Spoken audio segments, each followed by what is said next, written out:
നീ അത് കഴിയുമ്പോൾ എന്നെ വിളിക്കുമോ?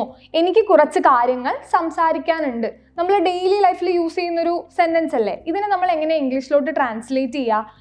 നീ അത് കഴിയുമ്പോൾ എന്നെ വിളിക്കുമോ? ആദ്യം നമുക്ക് എന്നെ വിളിക്കുമോ എന്നുള്ളതിന് എന്താ പറയാൻ നോക്കാം. നീ എന്നെ വിളിക്കുമോ?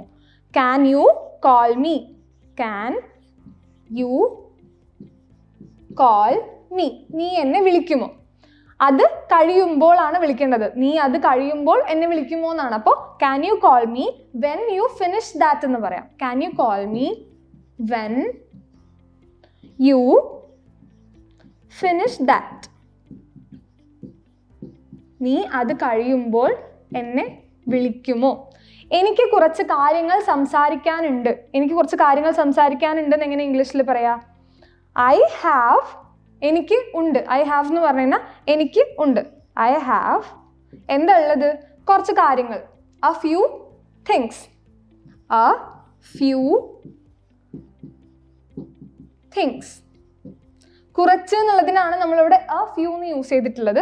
ഫ്യൂ എന്ന് മാത്രം യൂസ് ചെയ്യാൻ പറ്റില്ല. കാരണം ഫ്യൂ എന്ന് പറഞ്ഞു കഴിഞ്ഞാൽ നത്തിങ് എന്നാണ് അർത്ഥം. നമ്മൾ ലിറ്റിൽ എന്നൊക്കെ പറയില്ലേ, അതുപോലെ ലിറ്റിൽ, ഫ്യൂ, ഈ വേർഡ്സ് ഒക്കെ ഒന്നുമില്ല, സീറോ എന്നാണ് അതിൻ്റെ അർത്ഥം. a few ആണെങ്കിൽ അല്ലെങ്കിൽ a little ഒക്കെ ആണെങ്കിൽ കുറച്ച് എന്നുള്ള മീനിങ് വരും. So I have a few things. എന്തിനാണുള്ളത്? സംസാരിക്കാൻ. To talk about. I have a few things to talk about. നീ അത് കഴിയുമ്പോൾ എന്നെ വിളിക്കുമോ? എനിക്ക് കുറച്ച് കാര്യങ്ങൾ സംസാരിക്കാനുണ്ട് എന്നുള്ളതിനപ്പം നമ്മൾ ഇംഗ്ലീഷിൽ can you call me when you finish that. I have a few things to talk about എന്ന് പറയും. ഇനി എനിക്ക് നിന്നെ കാണണമെന്നുണ്ട് എന്നുള്ളത് നമ്മൾ എങ്ങനെ ഇംഗ്ലീഷിലേക്ക് ട്രാൻസ്ലേറ്റ് ചെയ്യുക?